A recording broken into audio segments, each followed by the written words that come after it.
আজি দেশৰ ৭৯ সংখ্যক স্বাধীনতা দিৱস। দেশৰ ভিন্ন প্ৰান্তৰ লগতে কাৰ্বি আংলঙৰ ফুলনি ৰেংবংহম সেৱাশ্ৰমতো দেখা গৈছে স্বাধীনতা দিৱসৰ কাৰ্যসূচী। ফুলনিস্থিত ৰেংবংহম সেৱাশ্ৰম শিশু বিদ্যা নিকেতনৰ সহযোগত এই কাৰ্যসূচী ৰূপায়ণ কৰা হয়। কাৰ্যসূচীত পতাকা উত্তোলনেৰে শুভাৰম্ভ কৰে বিশ্ব হিন্দু পৰিষদৰ উত্তৰ পূব প্ৰান্তৰ সংগঠন মন্ত্ৰী হাৰসিং তেৰণে। তেৰণক সহযোগ কৰে ফুলনি ৰেংবংহম সেৱাশ্ৰম শিশু বিদ্যা নিকেতনৰ প্ৰধান আচাৰ্য প্ৰসেনজিৎ দাসে। পতাকা উত্তোলনৰ লগে লগে ৰাষ্ট্ৰীয় সংগীত পৰিৱেশন কৰা হয়। কাৰ্যসূচীত ৰেংবংহম সেৱাশ্ৰমৰ আৱাসী ছাত্ৰসকলৰ লগতে ফুলনি ৰেংবংহম সেৱাশ্ৰম শিশু বিদ্যা নিকেতনৰ ছাত্ৰ ছাত্ৰীসকল আৰু আচাৰ্যসকলেও অংশগ্ৰহণ কৰে। পতাকা উত্তোলন কৰি দিয়া ভাষণত উত্তোলক হাৰসিং তেৰণে কয় যে এসময়ত দেশ স্বাধীন কৰিবলৈ ইংৰাজৰ কবলত বহু ভাৰতীয়ই আত্মবলিদান দিব লগা হৈছিল।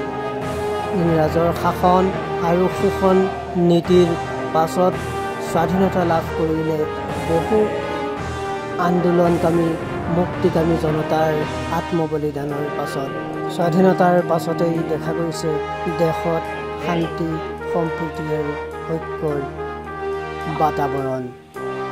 লগতে তেৰণে ভাৰতবাসীক স্বাধীনতা দিৱসৰ শুভেচ্ছা আৰু ধন্যবাদ জ্ঞাপনৰ লগতে নিজকে অৰ্থাৎ স্বয়ং পৰিপূৰ্ণ হ'বলৈকো আহ্বান জনায়।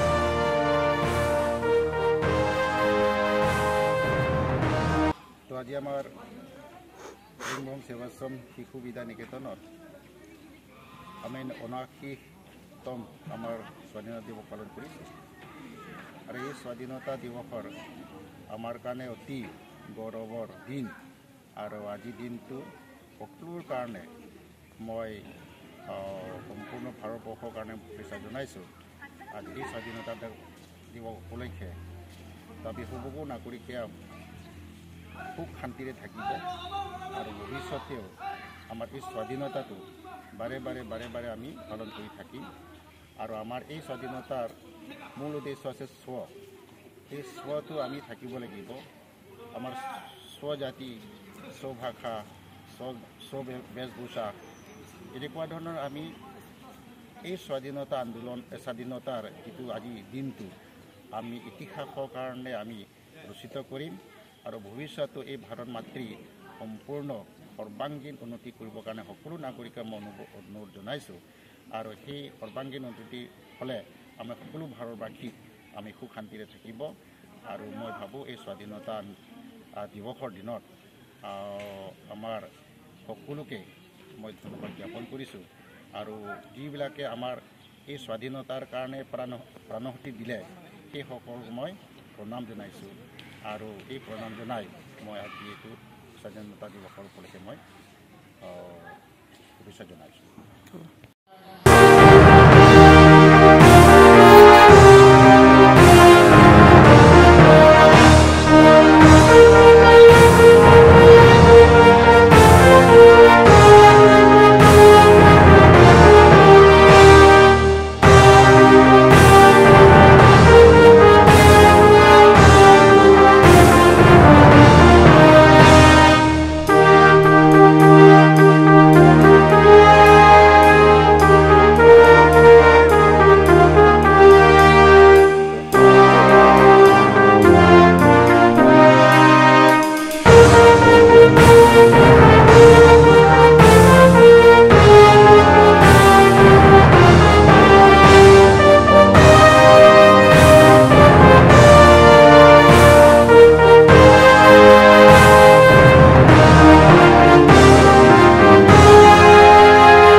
আজিৰ কাৰ্যসূচীত কাৰ্বি আংলঙৰ বিশিষ্ট সাংস্কৃতিক কৰ্মী তথা ৰেংবংশম সেৱাশ্ৰম শিশু বিদ্যা নিকেতনৰ আচাৰ্য বিষ্ণু গোস্বামীসহ কেইবাগৰাকী গণ্যমান্য ব্যক্তিয়ে অংশগ্ৰহণ কৰে।